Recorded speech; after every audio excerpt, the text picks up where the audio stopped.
pero Jesús les ordena terminantemente callar, ¿sí? Porque son confesiones erróneas, muchas veces triunfalistas. La hace Pedro, la hace un demonio, la hacen discípulos, y Jesús siempre ordena cállense, no se lo cuenten a nadie. La única confesión de fe que en Marcos adquiere relevancia precisamente es la de un soldado romano.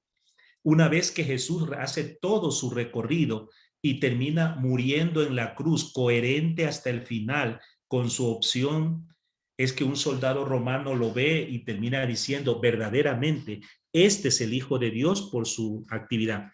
Entonces, todos estos elementos hace que la mayoría de los autores terminen concluyendo que el lugar donde se compuso este evangelio debió ser Roma o alguna ciudad cercana donde había una fuerte influencia de la cultura romana. Quienes pusieron Jerusalén o pusieron Galilea no es del todo correcto, ¿sí? Vamos a hacer esa corrección y nos vamos a quedar entonces que la hipótesis más cercana del lugar geográfico donde fue escrita la obra de Marcos fue en la ciudad de Roma.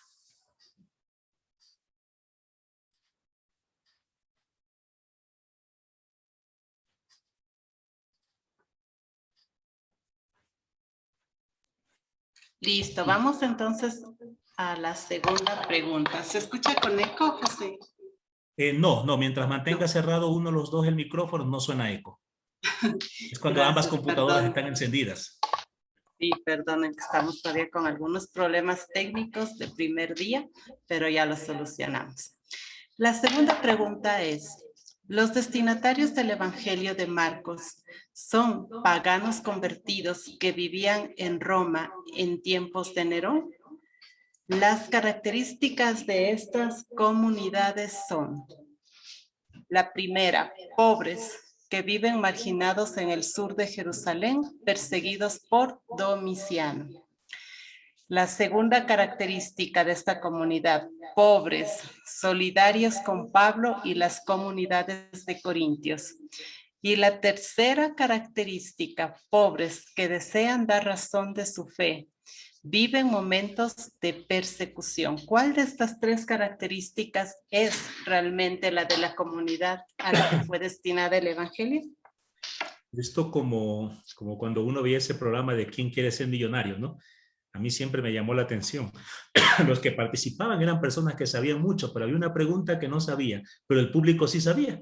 Entonces, aquí nos vamos a tener a la mayoría, ¿no es cierto? La mayoría, el 84.4% dice que son pobres que desean dar razón de su fe y que viven momentos de persecución.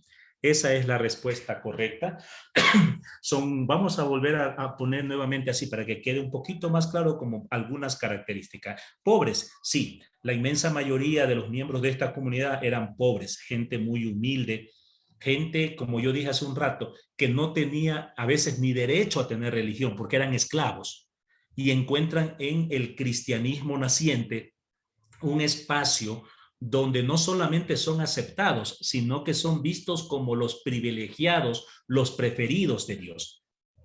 Ellos intentan dar la razón de su fe en un ambiente de persecución. La persecución que sufren estas comunidades son de dos tipos, ¿no? Externas, como las que vimos ahora, ¿no? La persecución, pero la persecución, no se olviden, anótenlo, Nerón, ¿sí? Arriba aparece el nombre de Domiciano. No, Domiciano hizo la persecución, la segunda, pero eso será muchísimos años después, para el año 90. Ahora estamos en la primera persecución de cristianos y fue a causa de Nerón. Entonces son perseguidos por Nerón, por las autoridades romanas, son todas una serie por los mismos judíos, pero aparte de la persecución, de la tensión externa, estas comunidades también viven algunas situaciones tensas dentro de la comunidad. Lo dije ahora y lo vuelvo a repetir para que quede claro, ¿no? Esta tensión interna es ocasionada por aquellos hermanos cristianos a los que se llaman los judaizantes, es decir, cristianos que quieren vivir la fe cristiana al estilo, a la tradición judía, a la usanza judía, algo que Pablo, que Marcos, que los hermanos empiezan a descubrir que no es tan cierto, porque Jesús no vino a predicar, digamos, una novedad al interior del judaísmo. No, Jesús vino a predicar una buena noticia universal para todos los pueblos que traspasa las fronteras de una religión, de un tiempo, de un lugar. Entonces, en esos momentos de persecución externa e interna, estos creyentes buscan encontrar qué sentido tiene seguir esperando la venida de Cristo. ¿Cómo podemos mantenernos fieles a la enseñanza del Señor? Marco les ofrece una respuesta a esta comunidad. ¿Cuál es la respuesta? La coherencia como discípulos y discípulas de Jesús pasa a través de la cruz. Si nuestra adhesión, nuestra pertenencia a la iglesia se basa exclusivamente en el deseo de ver milagros, de la asistencia incluso económica o de todas esas cosas, no basta. El cristianismo no es, diría Marcos, el cristianismo no es una religión para recibir, recibir y recibir, sino que somos llamados a ser creyentes en Cristo que salen, que van, que recorren el mundo, que buscan completar lo que haga falta a la cruz de Cristo con libertad y sobre todo con alegría.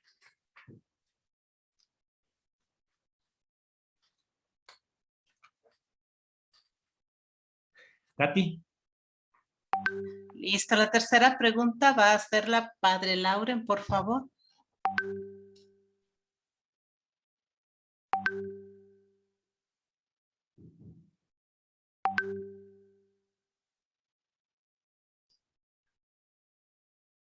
Entre los recursos literarios utilizados por Marcos están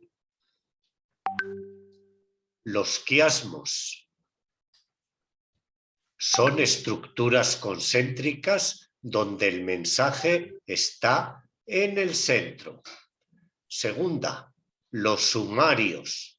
Son resúmenes de la actividad de Jesús que Marcos introduce para provocar.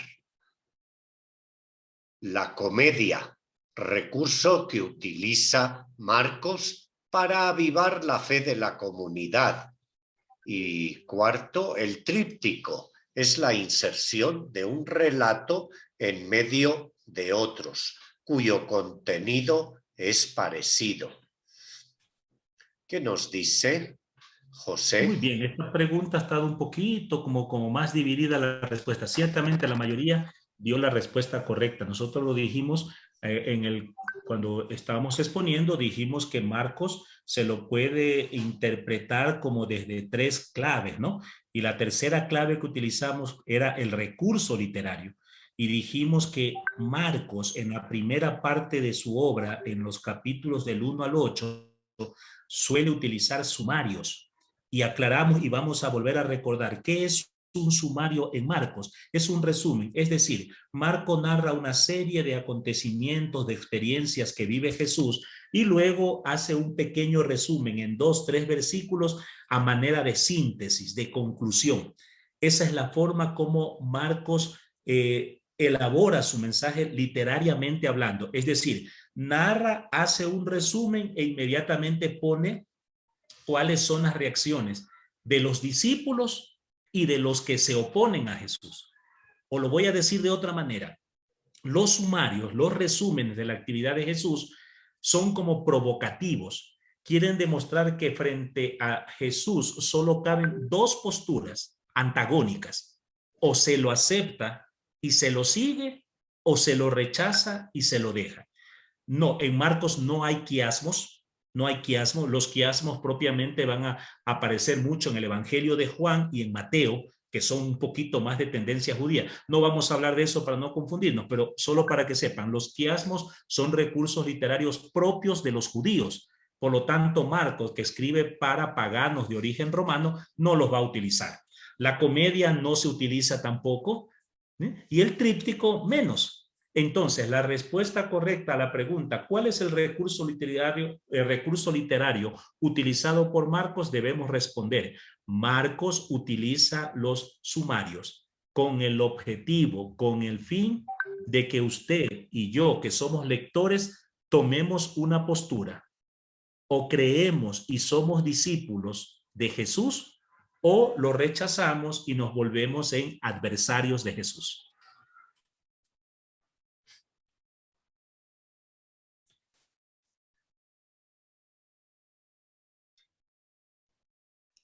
La siguiente pregunta.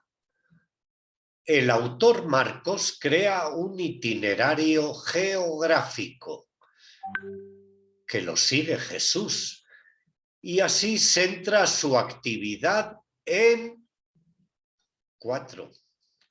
A ver, primero, Galilea, tierra de gentiles, lugar de su revelación escatológica, inicio de su misión. Segunda, en Belén, lugar del nacimiento de Jesús y cumplimiento de las promesas de los profetas. Tercero, en Betania, ciudad en la que viven sus amigos Marta, María y Lázaro. Cuarto, en Jerusalén, lugar donde habitan los oponentes de Jesús. Muchas gracias. La pregunta sí podía haber sido capciosa y generar confusiones, porque quienes respondieron Galilea están en lo correcto y quienes respondieron en Jerusalén también están en lo correcto. Sí, porque cuando nosotros hablábamos de la clave geográfica, decíamos que Marcos va a dividir su evangelio entre estas dos grandes ciudades. Jesús inicia su vida pública y desarrolla la mayor cantidad, digamos, de su revelación progresiva en Galilea. Pero para el capítulo 10, Jesús hace un viaje rápido a Jerusalén, porque en Jerusalén es donde toda la vida pública de Jesús va a adquirir sentido. Lo voy a decir de otra manera. Todo lo que Jesús hace en Galilea es una preparación, es importante, pero nada de lo que se hace en Galilea va a tener peso si no se viven los acontecimientos en Jerusalén.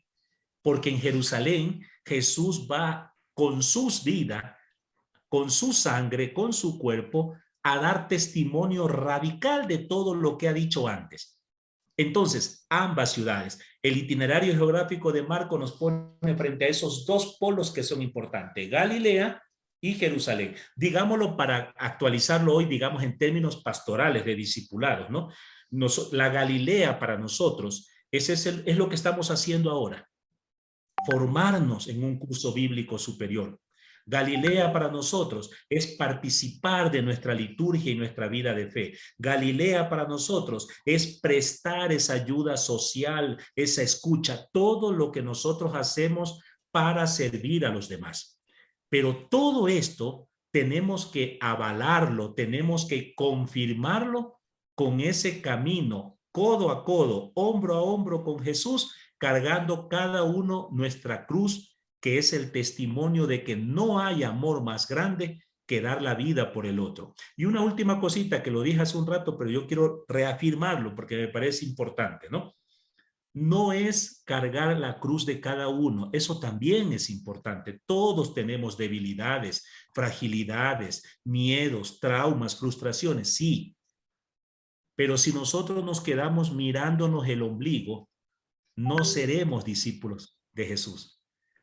El verdadero amor, de hecho, la única forma de curar nuestras propias heridas y sanar nuestras fragilidades es cuando arrimamos el hombro para servir a los más necesitados.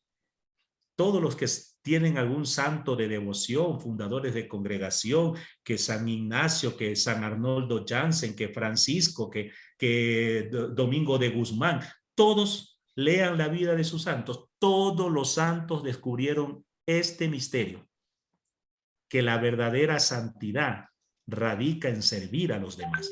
Por eso todo lo que hacemos ahora en nuestra Galilea tenemos que confirmarlo en la Jerusalén del amor al otro.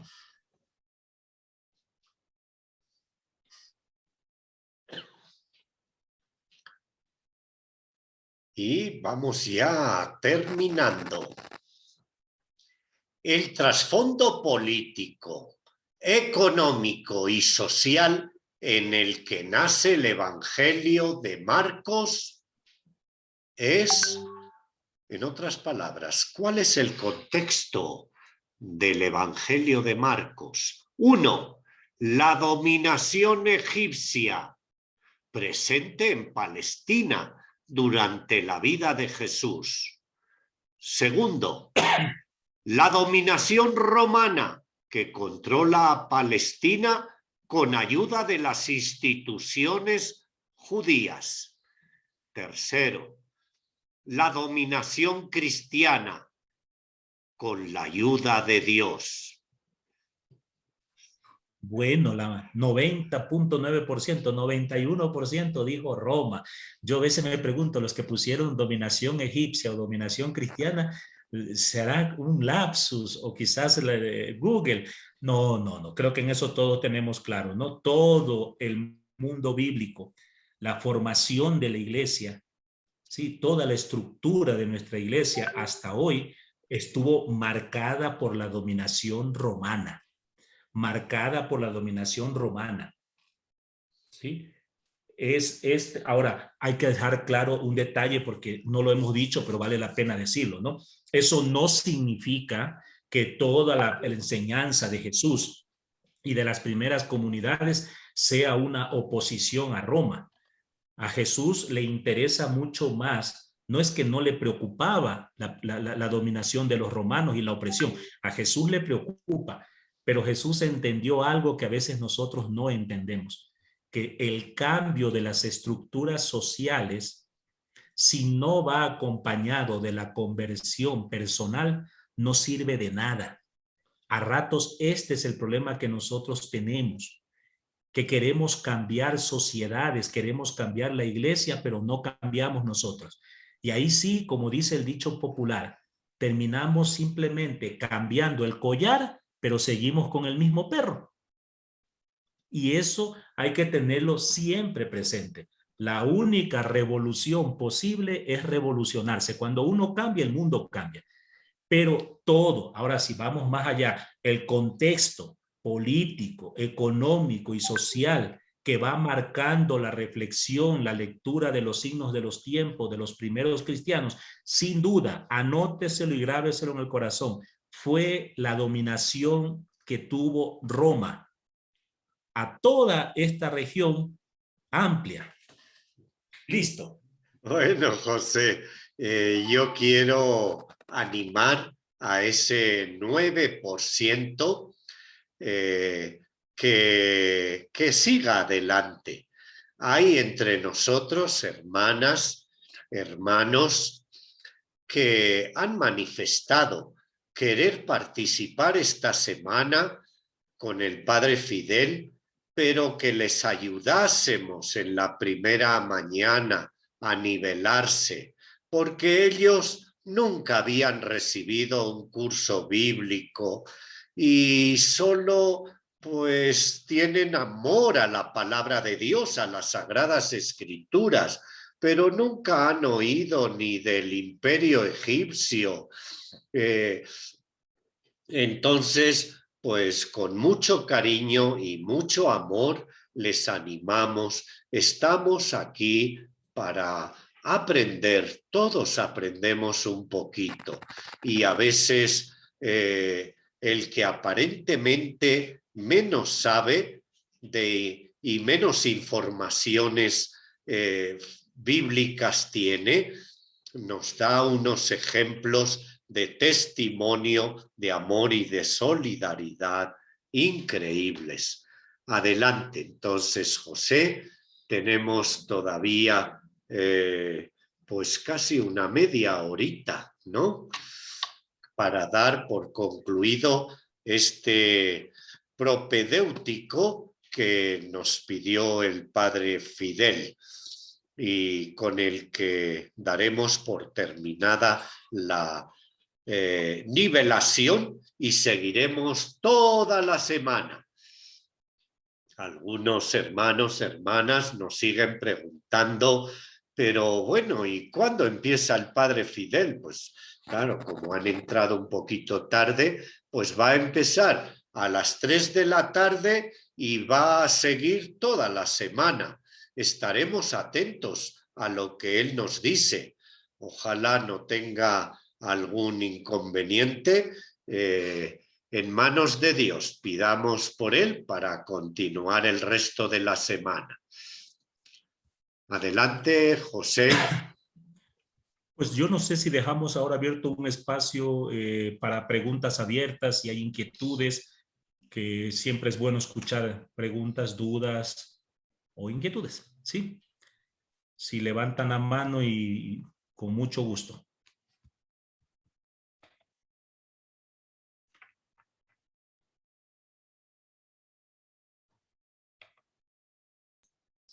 Listo, entonces vamos a dar paso para las personas que por favor desean compartirnos su pregunta. Y tenemos a Pablo Barragán. Ayúdanos con tu micrófono, por favor. Sí, muy buenas tardes, buenos días. José, muchas gracias, muy interesante, muy ilustrativa su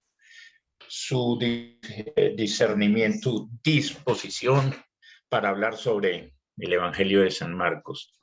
Tengo una inquietud. En alguna oportunidad, escuchando algunos análisis sobre San Marcos, entendí que el muchacho que estaba presente en el juicio de Jesús y que le quitaron la sábana y salió corriendo desnudo, que posiblemente él era San Marcos. Estaba yo haciendo un análisis ahora con fechas y pudo haber sido un muchacho joven. ¿Qué nos puede comentar José sobre el tema? Sí, si no me equivoco, esa postura la tiene José Luis Sicre en el cuadrante, ¿no? Es una hipótesis interesante, por lo menos para darle carne a Juan Marcos, ¿no? Sin embargo, también hay otros que piensan que esa figura solo quiere reflejar simbólicamente a la comunidad que no es capaz de acompañar a Jesús en ese momento y termina huyendo. Pero no dejan de ser, Pablo, interpretaciones que hacemos a rato buscando darle como un sentido más de corte pastoral. En la práctica no sabemos quién es ese personaje, ¿no? Ahí cabe preguntarle, o a veces lo que se hace, preguntarle o tratar de preguntarle, Juan Marcos, ¿qué quisiste contarnos con un joven que sigue a Jesús y que de pronto sale huyendo desnudo encima, ¿no? También pudiésemos interpretarlo desde la perspectiva de la desnudez. No, ustedes no sé si lo saben, simbólicamente en la cultura judía la desnudez connota la mayor vergüenza de las personas. El hecho mismo de que Jesús muere completamente desnudo, porque a Jesús le quitan toda la ropa, es una señal para expresar que murió en completa ignominia. O sea, le quitaron hasta lo último que tenía, que era su dignidad, pues. Quizás desde esa perspectiva también se pueda ver que este joven representa a una comunidad cristiana que por miedo a la persecución termina perdiéndolo todo. Pero repito, Pablo, son solamente interpretaciones, ninguna de ellas se puede tomar como definitiva, ¿no? Depende muchas veces del momento y de la comunidad a la que uno está queriendo acompañar, evangelizar, la interpretación que se le puede hacer. Listo, gracias Pablito y Marco. Alejandra, por favor, ¿puedes abrir tu micrófono? Sí, buenas tardes a todos. Bueno, a mí me gustaría que ampliara un poquito más sobre el secreto mesiánico. Es un tema que, o sea, a mí me cuesta.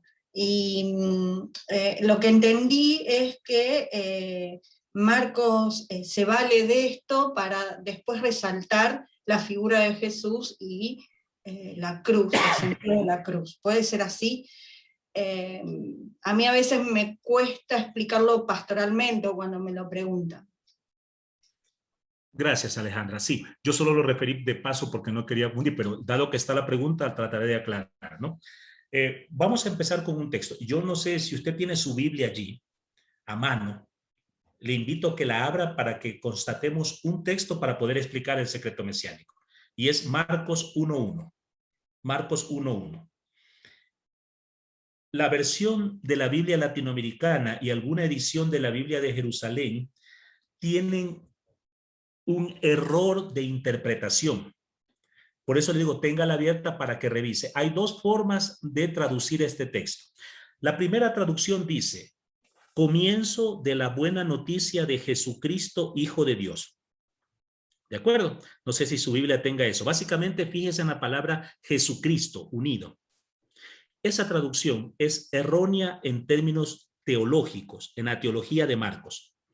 La traducción correcta, siguiendo coherentemente la teología de Marcos, debería de ser, y mire si su Biblia lo dice, debería ser comienzo de la buena noticia de Jesús, no Jesucristo, Jesús. De ahí viene una coma y de ahí viene el Cristo, el Hijo de Dios. Es decir, Marcos dice que la buena noticia que él va a narrar es respecto a un hombre llamado Jesús, a quien Marcos confiesa que es Cristo, Hijo de Dios. Hasta ahí estamos. Nos hacemos la pregunta pastoral. ¿Por qué Jesús es el Cristo, el Hijo de Dios? ¿Ya? Y Marcos, de una vez le adelanto, la respuesta de Marcos será, Jesús es el Cristo, el Hijo de Dios, porque tuvo la entereza, la coherencia de cargar con su cruz y dar su vida por la salvación de muchos. Esa será la respuesta de Marcos. Hasta ahí vamos. Regreso otro poco más y ahora respondo a su pregunta, Alejandra. A partir de eso, pastoralmente Marcos quiere hacernos caer en cuenta de que muchas veces nosotras, estamos presto a confesar que Jesús es el Cristo, pero de manera errónea. Un endemoniado por miedo lo confiesa Cristo, Hijo de Dios, y Jesús lo manda a callar. Unos amigos, porque Jesús multiplica panes, lo quieren confesar y Jesús lo manda a callar. Eso es erróneo. Eso se llama triunfalismo.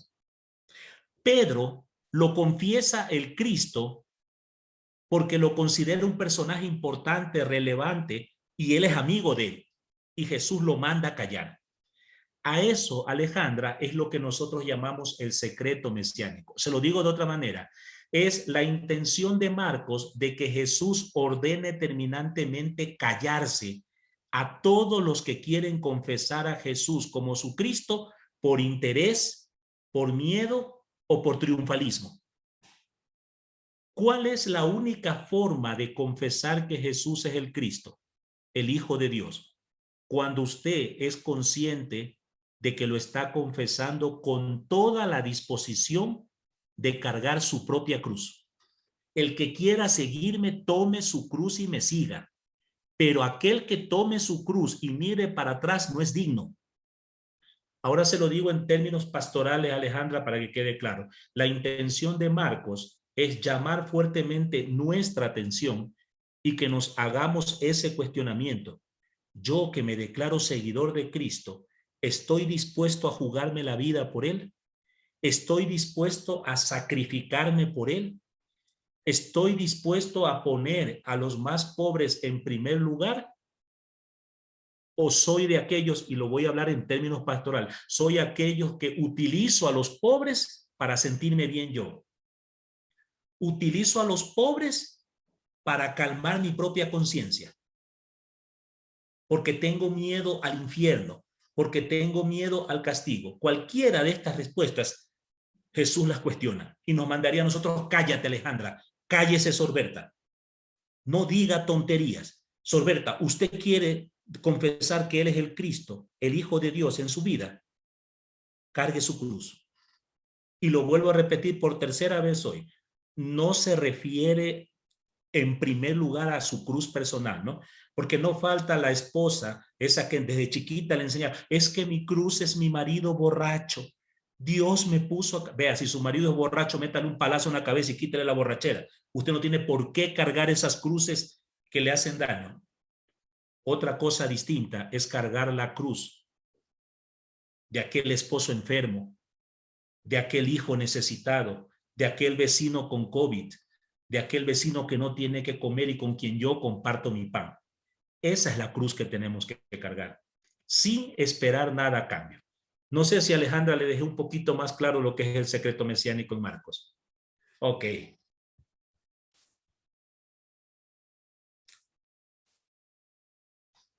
Mateus. Muy bien, vamos a darle paso a Mateus, por favor.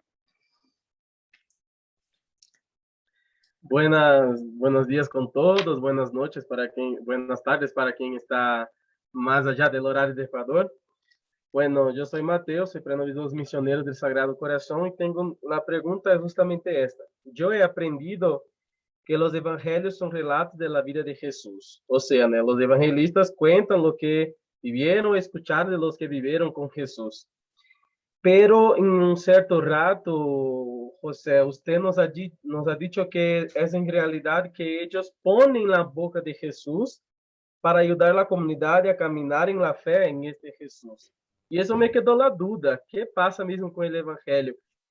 ¿Fue una vivencia? ¿Ellos solo interpretaron los señales de los tiempos y poner en la boca de Jesús? ¿O fue justamente esto? De lo que Jesús habló, de lo que Jesús enseñó, ellos llegan a la comunidad, hablan, pero también como usted mismo habló, puse una cosa así, de que sí, ponen la boca de Jesús, pero añade un poco más para que la comunidad de aquel tiempo interprete. Entonces, como se me quedó así, y ahora, ¿Jesús habló o no habló esto? ¿Jesús pasó o no pasó esto con Jesús? ¿Cómo me queda esa situación ahora? ¿Cómo voy a trabajar eso? Y yo me quedé assim, Jesús minto, quer dizer que toda es una cosa que pone en la boca de Jesús, o si Jesús sí hizo el compartir del pan, Jesús sí enseñó a los discípulos el nuevo mandamiento de los cristianos, que es justamente las bienaventuranzas, o no, los discípulos, los evangelistas, la comunidad de los evangelistas simplemente interpretaron, leyeron los señales de los tiempos y ya, vamos a hablar y vamos a enseñar a la comunidad a partir de esto. Entonces me quedó la duda y por favor, si ustedes pueden me ayudar a comprender, yo me quedaría muy grato y muy feliz. Ok, gracias Mateo por tu pregunta, porque ciertamente es una pregunta muy válida. Yo lo dije hace un rato, ¿no? Marcos tiene dos fuentes de donde aprende. De Pedro, seguramente todos los eventos que Jesús vivió, y de Marcos, las interpretaciones a ello. Tú preguntas qué de Jesús, hay una partecita de trabajo bíblico que intenta, se ha dedicado, hay varios libros al respecto que intentan, se hacen la pregunta, ¿cuáles pudieron ser las palabras propias que Jesús dijo? ¿O cuáles los eventos? Hay algunos eventos de Jesús que nadie duda que Jesús vivió. Por ejemplo, la multiplicación de los panes, nadie duda que Jesús multiplicó los panes, que hubo curaciones, los eventos de la pasión son históricos. Hay palabras de Jesús que nadie duda que Jesús le dijo. Por ejemplo, el mandamiento del amor que tú citas, el envío misionero, las parábolas. Todo esto es parte de Jesús. Ahora, lo que yo he dicho es decir, los evangelios no tienen una intención biográfica, es decir, el fin último no es narrar fidedignamente todo lo que Jesús hizo. Acuérdate, Mateo, lo que dice el evangelio de Juan. Si nosotros intentáramos poner por escrito todo lo que Jesús hizo y dijo, no nos alcanzan los libros. Aquí, diría Juan, aquí hemos escogido unos poquitos eventos para interpretarlos para que ustedes crean en él. Entonces, propiamente, ¿cuál es el objetivo de un evangelio? En este caso de Marcos, es ciertamente narrar eventos de la vida de Jesús, pero con la intención de evangelizar a una comunidad. Por eso yo siempre he dicho cuando hacemos estos cursos, a veces, ¿no? Por favor, cuando leamos un evangelio, no solo intentemos saber qué fue lo que hizo o dijo Jesús. Eso es importante, pero más importante son dos preguntas que no podemos olvidarnos. Número uno, importantísimo. ¿Qué le quiso enseñar Marco a su comunidad?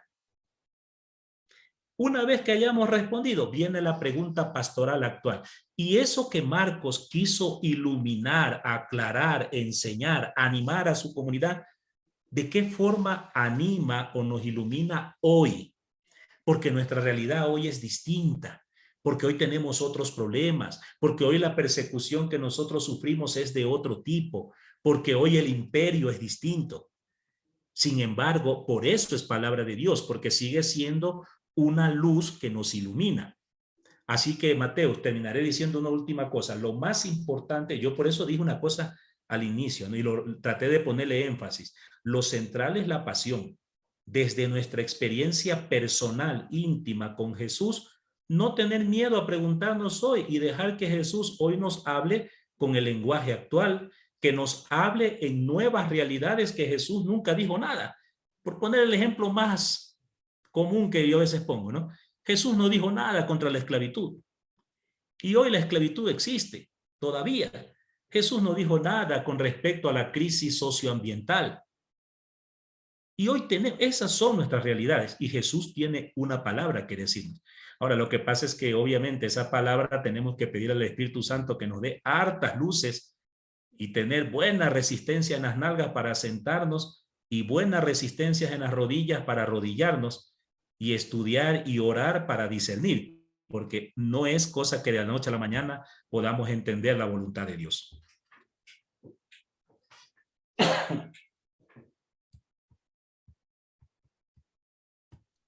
Gracias, José. Vamos a darle paso a Melanie, por favor, si nos ayudas abriendo tu micrófono. Buenos días, buenas tardes. Bueno, saliendo un poco de la tangente, tengo cierta duda sobre unos evangelios que parece que han salido a la luz no hace mucho tiempo y saber si realmente, o sea, si son reales o tienen alguna idea de eso sobre los evangelios de Bernabé y el evangelio de Judas Iscariote. Sí, o sea, saber si realmente existen y si así lo son, ¿por qué? O sea, el Vaticano o no la han sacado a la luz o no han actualizado la Biblia respecto a eso. Gracias, Melanie. Bueno, de que existe porque ya los nombraste, ¿no? Y si ya los nombraste y lo has visto, porque existen. La iglesia nunca los ha escondido. Por si acaso, el evangelio de Judas se conoce desde el siglo VI. Así que ya son más de 1500 años. Quizás para algunos sean novedosos porque no los habíamos escuchado, pero existen. Ahora, tu pregunta es ¿por qué la iglesia no los anexa? Porque la iglesia, después de un largo proceso de discernimiento, empezó a preguntarse de todos, hay más de muchos libros escritos, ¿cuáles de ellos son considerados inspirados por Dios? Esa es la pregunta. ¿Cuáles son los que se consideran inspirados por Dios? Y solo esos libros quedaron allí dentro de lo que llamamos el canon, la lista oficial de libros que reconocemos como inspiración de Dios, por lo tanto, válidos en la Biblia. Ninguno de estos libros que has mencionado tú, ni el de Bernabé, ni el de Judas, ni el protoevangelio de Santiago, ni el evangelio árabe de la infancia, ni el evangelio de María Magdalena, y ponle un largo, etcétera, etcétera, etcétera, han sido considerados. Melanie, si tienes un esfero, anota para que no te olvides. Son muchos más, pero vamos a resumirlo. 3 criterios tuvo la iglesia para responderse a la pregunta ¿qué libros consideraremos inspirados por Dios? 3 criterios. El primero, que hable de la pasión. Si uno de cualquiera de estos libros no menciona la pasión de Cristo, la iglesia nunca lo considerará inspirado, porque la pasión es el núcleo de nuestra fe. Entonces hay un evangelio, por ejemplo, de María Magdalena que habla de 20,000 cosas, pero no habla de la pasión. No está. Estamos. Segundo, es un evangelio pensado en comunidad. Jesús nunca habló privadamente. La enseñanza de Jesús fue en el parque, en la plaza, en el mercado. Siempre habló de Padre Nuestro, nunca de Dios mío. Entonces había un montón de evangelios que se los llama gnósticos, que aparentemente Jesús llevó a un personaje a un cerro y le puso a hablar solamente a él para evangelizarlo. El caso del que tú acabas de nombrar, el de Judas. Por eso la iglesia dice, no, el Señor, la enseñanza, el mensaje siempre es abierto a la gente, abierto a la comunidad. Y tercero, que tenga los 2 grandes mandamientos que Jesús nos dejó. ¿Cuáles son los 2 grandes mandamientos que Jesús nos dio? Amar a Dios y amar al prójimo, ese es el primer mandamiento. Y el segundo segundo mandamiento, ir por todo el mundo como iglesia a anunciar la buena noticia. Cualquier evangelio que invitaba a huir al desierto, a alejarnos de este mundo pecaminoso, a no preocuparnos de los demás, la iglesia siempre consideró eso no es inspirado por Dios. Peor aún, un evangelio donde solamente se invite a amar a los cristianos y odiar a los que no son cristianos. Cualquier religión hasta hoy que implique alejar, marginar, odiar a otro, no vendrá de Dios. Hay otros más, Melanie, pero dejemos en eso. Entonces, que hable de la pasión. Número 1, que sea mensaje para toda la comunidad y que nos invite a vivir el mandamiento del amor y la misión. Cuando habían esos 3 criterios, después de un largo periodo de discernimiento, la iglesia reconoció exclusivamente 27 libros y dice la iglesia, son estos 27 libros inspirados y ninguno más. El resto de los libros existen, sí, es una literatura bonita, a ratos hasta media divertida, pero no tienen el estatus de ser libros considerados, inspirados por Dios, y por esa razón no están, no lo estuvieron y no van a estar nunca a futuro dentro del canon de la iglesia. No sé si, Lauren, quieras complementar algo más en este tema medio peliagudo. No, adelante, José. Listo. Katy. Muy bien, gracias, José. Los criterios son bastante válidos, ¿no? Y nos ayuda para reforzar nuestros conocimientos y saber el por qué sí unos libros y el por qué no otros. Vamos a darle paso a Padre Carlos Eduardo Betancourt. Si puede abrir su micrófono y compartirnos su pregunta, por favor.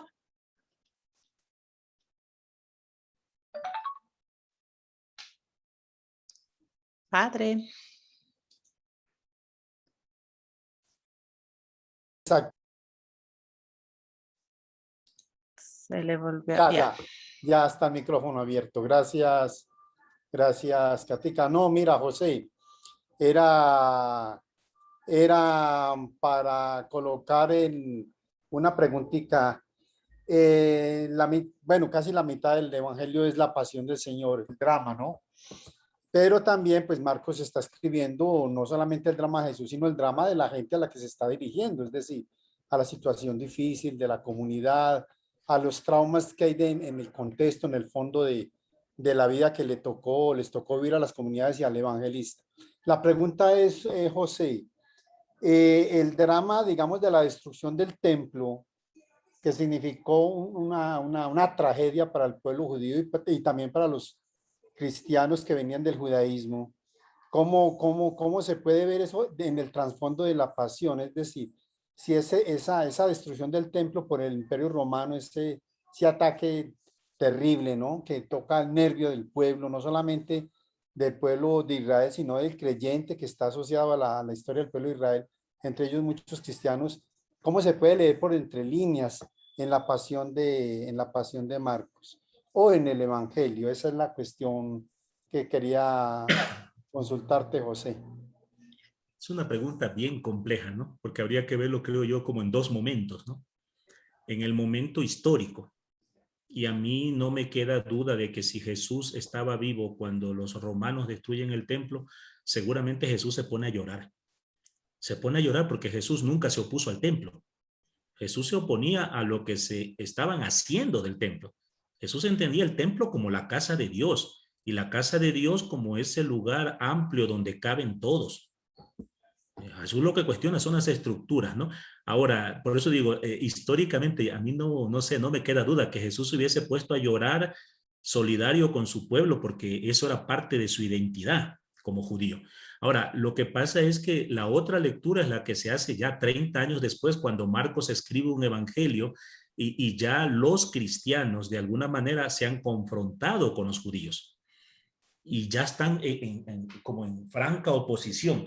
A partir de esta segunda visión, de esta oposición, de esta tensión que hay entre judíos y cristianos, la destrucción del templo de alguna manera se la ve como un paso necesario para que de alguna manera, usando un juego de palabras de Juan, ¿no? que viene a representar a este judaísmo, conviene que el judaísmo disminuya para que el cristianismo crezca. es a raíz de la experiencia de la destrucción del templo de piedra, del templo de Jerusalén, es que puede surgir ese otro templo, que es el templo del Espíritu Santo. Y ese templo del Espíritu Santo propiamente va a ser el hermano, el otro, el Espíritu de Dios que habita en el hermano. Yo hace un rato cité la frase esa, ¿no? ¿Cómo podemos amar a Dios al que no vemos si no lo reconocemos en el hermano, en el que está al lado? El prójimo es el que está caído a la vera del camino. Entonces, en esa perspectiva, para los cristianos, la destrucción del templo no tiene la misma connotación de sufrimiento, de impacto que habrá tenido para los judíos. Para los cristianos es parte del proyecto de Dios para que siga avanzando, digamos, de manera sistemática la construcción, la consecución o la presencia final de ese reino de Dios que Jesús había prometido, ¿no? Ok, José, gracias. Mil gracias, padre. Y José, vamos a darle la palabra a Vivi. José, no sé si te podemos robar y cuántos minutos más, porque para ser muy fieles al horario ya teníamos que haber terminado hace 3 minuticos, pero la gente está tan entusiasmada. Yo Pero diría, dinos tú. démosle la palabra a las 5 personas que han hecho preguntas, que ya levantaron la mano, y bueno, pues trataré de ser un poquito más corto para no, porque ya las tripas están preguntando si las muelas son difuntas. Listo, entonces vamos a darle paso a Vivi, por favor, si solicitas abrir el micrófono, perdón. Vivi. Aló. Listo. Sí, es que yo tengo algunas confusiones, pero bien profundas. Yo soy como un poco nueva aquí en el tema del estudio bíblico y esto. En repetidas ocasiones, José ha mencionado que el núcleo de nuestra fe es la pasión. Y bueno, yo tengo una confusión muy grande porque yo entendía que era la resurrección de Jesús, que sin resurrección no existiría el cristianismo. O sea, Jesús nació, estoy diciendo lo que yo entiendo, quiero una claridad porque estoy bastante confundida. Yo entendía que Jesús nació, vivió y murió judío. Y hubo uno, y digámoslo de alguna manera, Pablo era un judío que perseguía judíos que creían que Jesús era el Mesías o que proclamaban a Jesús como Mesías.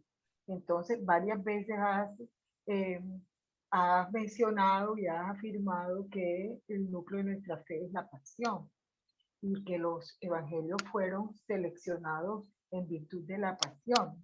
Entiendo que eso fue un santo que se llama Irineo, fue el que escribió. Otra pregunta es, son todos, o sea, yo entiendo que estos evangelios que no fueron canonizados se llaman apócrifos, ¿verdad? No gnósticos, se identifican los dos conceptos, o sea, apócrifos equivale a gnósticos o el gnosticismo es una corriente cristiana o hereje o lo que sea diferente. No sé si de pronto no me puedo explicar, o sea, ahorita explicaste que los evangelios estos de Tomás y de no sé qué, de Magdalena y todo esto, que son apócrifos y equivalen a ser gnósticos o son dos conceptos distintos. Y la última pregunta, ya no hago más, es que si Marcos fue testigo ocular o no, porque ahorita un padre preguntó y tampoco, o sea, Marcos, entiendo que fueron comunidades que escribieron los evangelios, ¿verdad? Entonces, ¿Marcos fue o no testigo ocular de la vida de Jesús? Ya, esas son las 3 preguntas, vamos bien. Listo, sobre Vivi. todo lo del núcleo de nuestra fe, que eso sí es algo como columna vertebral, ¿verdad? Empecemos por la última. No, Marcos no fue testigo ocular. Marcos es un hombre de segunda generación. La segunda, todos los evangelios que no fueron admitidos dentro del canon se llaman apócrifos, todos en general, pero dentro de los evangelios apócrifos hay algunos que son de orientación gnóstica, hay otros que tienen orientaciones espiritualistas. Entonces uno a la colección de evangelios apócrifos los puede subdividir por la orientación que le buscan dar. En el caso, cuando yo hablé de los gnósticos, se refiere a aquellos, únicamente a aquellos evangelios apócrifos donde Jesús llama a un personaje concreto para hacerle una revelación solo a él. Ya, eso. Y respecto a la primera, creo que es cuestión de, quizás es mi error, porque yo, cuando yo hablo de la pasión, para mí la pasión incluye la resurrección, por si acaso. Me dio la sensación, Vivi, que cuando usted habla de pasión, está pensando única y exclusivamente en el evento de la cruz y la muerte. No, la pasión es con la resurrección. Sin resurrección no hay cruz, ¿no? Y en eso estamos de acuerdo. Lo dice San Pablo. Si Cristo no resucita, vana es la fe. Entonces, solamente aclarar, cuando yo me refiero a la pasión de Cristo, para utilizar los términos catequéticos, me estoy refiriendo a la aprehensión, al juicio, al juzgamiento, perdón, al juicio que le hacen a Jesús, a la muerte en cruz y a su resurrección. Todo incluido allí. ¿Ya? Jairo. Listo, vamos con Jairo, por favor.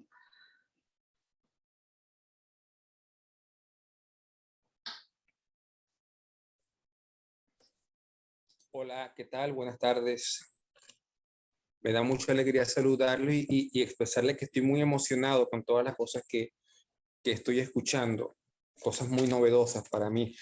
Más que una pregunta, un comentario solamente, José, que me llamó muchísimo la atención de toda tu exposición inicial, que solamente pude escuchar a rato porque donde estoy ya se ha ido la luz 4 veces y ha sido bastante complicado el tema de la conexión, pero decías en una oportunidad que en el capítulo 1, del versículo 16 hasta el 20, estamos hablando del llamado a 4 de sus discípulos, y luego pasas directamente al capítulo 3, versículo 13, donde dice que llamó a los que él quiso. Me gustó muchísimo el término que tú utilizaste, de llamó a los que les dio la gana, me gustó mucho, y que estos a los cuales llamó Jesús, porque le dio la gana, fueron llamados, dice el versículo 14, para que estuvieran con él.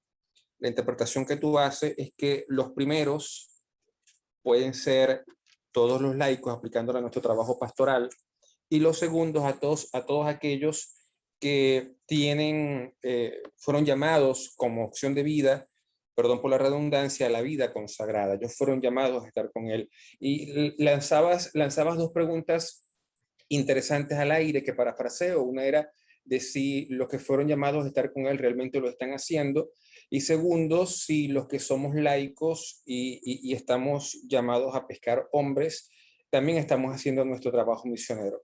Pero me llama mucho la atención desde el punto de vista pastoral, es que nuestra realidad, y creo que podríamos catalogar, no sé si de problema, dificultad, como algo concreto, es que aquellos que fueron llamados a estar con él, es decir, aquellos a quienes se les dio poder, llámese aquellos que tienen autoridad dentro de nuestra iglesia o dentro de cualquier iglesia, impiden el trabajo de los laicos para realizar su trabajo misionero. Es decir, impiden el trabajo de los laicos para que puedan pescar hombres, y pretenden que los laicos solamente sean ayudantes. De alguna manera, aquellos que fueron llamados a estar con él ahora, en lugar de estar con él, invaden el trabajo de aquellos que están pescando hombres.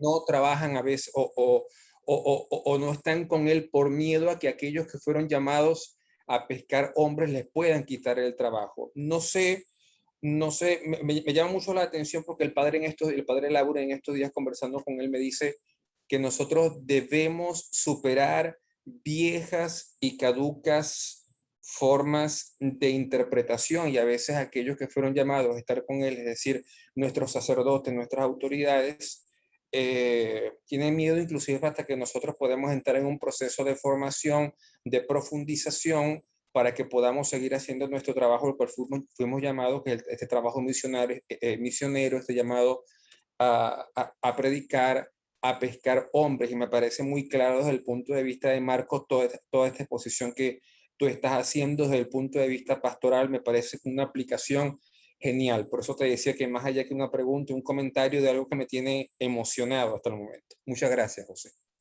Y de hecho, permíteme, porque eso es un comentario, lanzar una propuesta, ¿no? Y se la digo a Lauren, que es, Lauren, ustedes los que me conocen saben que es un amigo al que quiero, respeto y admiro mucho, y aquí hay muchos religiosos. Pero, por ejemplo, para mí la vida religiosa tiene ahorita una tarea. O sea, ¿quiénes aguantaron mejor esta pandemia? Fueron las congregaciones religiosas. Y los que alguna vez fuimos religiosos en nuestra vida, nos sirvió de algo el entrenamiento. Porque no lo digo yo, esto lo decía Teilhard de Chardin, y eso ya en el siglo pasado. El siglo XXI es el siglo de la vida mística. Los que sean capaces de vivir y compartir su vida en comunidad serán capaces de soportar este siglo. Yo creo que la vida religiosa tiene un gran aporte que hacerle a la sociedad post pandemia. Ayer escuché un término que ya me está gustando, ¿no? Ya no se habla de la generación millennial ni la centennial, sino la generación pandemial, los pandemials. Esta generación tiene que aprender a convivir y la vida religiosa puede enseñar. Sí, yo también, Jairo, a mí me parece que eso es así. Lo del trabajo de los laicos no es una novedad. Si a alguien le parece una novedad, ya el Concilio Vaticano II lo planteó y los documentos y me de la llama Iglesia mucho la Latinoamericana atención, lo han José. planteado. Claro, y me llama mucho la atención, perdón si me extiendo, pero me llama mucho la atención por dos términos que se están aplicando en la actualidad. Bueno, uno en la actualidad, otro que viene mucho más viejo, que es el tema de la sinodalidad y el tema del clericalismo. A pesar de que ya estamos hablando de sinodalidad, de hecho, Marcos habla acerca de sinodalidad, según tu propuesta, nosotros estamos sumergidos profundamente en el clericalismo y a veces me da mucha preocupación y mucho miedo que seamos nosotros los pescadores de hombres, es decir, los laicos, los que estén impulsando el clericalismo en lugar de la sinodalidad. Y para terminar solamente, yo conozco unos queridos amigos sacerdotes que apuestan por los laicos. ¿Y saben cuál es el mayor problema que ellos tienen? Que los laicos tienen miedo cuando les lanzan la red de decirle, asuman ustedes la responsabilidad. 500 años nos costó volvernos infantes a los laicos y quitarnos la palabra. 500 años nos va a costar volver a ser adultos en la fe. Pero hay que empezar ya. No sé si terminamos. Bueno, Daisy, por favor. Sí, muy buenas tardes. Mi nombre es Daisy. Espero que no se me corte. Déjenme ver si salgo de aquí. Sería la reunión en acá. Estoy en dos porque se me apaga el computador y tengo el celular. Mi inquietud es la siguiente, algo que me preocupa muchísimo. Yo vivo en un sector en el cual hay muchos evangélicos y yo veo que esto se está saliendo ya de las manos porque un día escuchaba, bueno, yo no escuché, mi mamá escuchó que decían que la vacuna es la marca del diablo. Otra cosa que yo sí escuché fue que hablan mal de los santos. Y realmente esto sí es una situación que me preocupa porque está en juego mi sector. ¿Cómo puedo yo ayudar en esta situación complicada en cual la gente se deja llevar mucho por lo que escucha? También veo mucho la preocupación de lo que dice lo que está a cargo del Vaticano, lo que dice el Vaticano, que porque las misas, que no sé qué. Cuando yo veo que realmente deberíamos preocuparnos de ver cómo estamos llevando nuestra vida actualmente, porque los evangélicos están cogiendo bastante terreno porque según no bailan, porque según no toman, pero yo veo que los evangélicos tienen mucho como un odio hacia los católicos. Inclusive una vez me dijeron que se ponen los evangélicos a hablar, sí, todos los católicos se van al infierno, dice. Entonces, esta situación sí me preocupa muchísimo. Gracias, Daisy. Bueno, pues no hagamos lo mismo que ellos, no los odiemos, amémoslos. Yo no me preocuparía tanto por llevarlos a que, si ellos viven así su fe, está bien. A mí también una vez me dijo un evangélico, es que yo ahora ya no tomo, no fumo, no bailo. Y yo le decía, ¿y cuándo en la iglesia católica te decimos que para ser católico tienes que ser borracho, fumar? Nunca te dijimos eso, pero qué bueno que lo hayas aprendido. No, Daisy, no se preocupe. No se preocupe, si esta es la obra de Cristo, Él sabrá por dónde va. Que han aumentado mucho, más allá de ponernos a pelear, es cuestión de ponernos a reflexionar qué podemos aportar nosotros como iglesia para ir construyendo el reino de Dios. Quizás, voy a terminar con esto, va a sonar un poco feo, pero quizás lo que busca el demonio es eso, ponernos a católicos y evangélicos como tontos a pelear, porque un reino dividido siempre será derrotado. Si ellos quieren vivir así y realmente están viviendo como buenas personas, qué bueno. Le repito la frase, a mí me gustó mucho, lo dijo Leonardo Boff hace poco en una reflexión, ¿no? Y él citaba al Papa, es decir, yo no puedo decir que sea Francisco porque no me queda constancia, pero él citaba que la frase del Papa Francisco, es preferible un ateo ético que un cristiano incoherente. Por último, no nos preocupemos de ese asunto, ¿sí? Alcides, por favor, y luego con Susana terminamos, ¿ya?